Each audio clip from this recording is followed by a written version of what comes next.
नमस्कार, मी पंजाब डेक हवामान अभ्यासक मुक्काम पोस्ट गुगळे धामणगाव तालुका शिरूर जिल्हा परभणी. आणि तुम्हाला एक सांगू इच्छितो की यावर्षी मान्सून म्हणजे मान्सूनचं आगमन म्हणजे आता मान्सून सुरुवातीला येत असतो अंदमान बेटावर.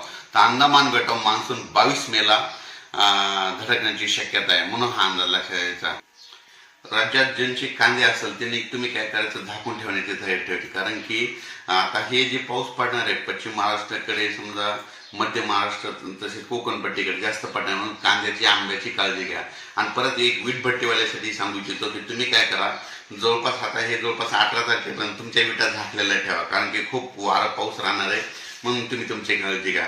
शेतकऱ्यासाठी ते एक सतर्क म्हणून तुम्हाला सांगू इच्छितो की वारं सुटल्याच्या नंतर तुम्ही विजा असल्याच्या नंतर तुम्ही झाडाखाली थांबू नका, तुम्ही तुमचं घर जवळ करा.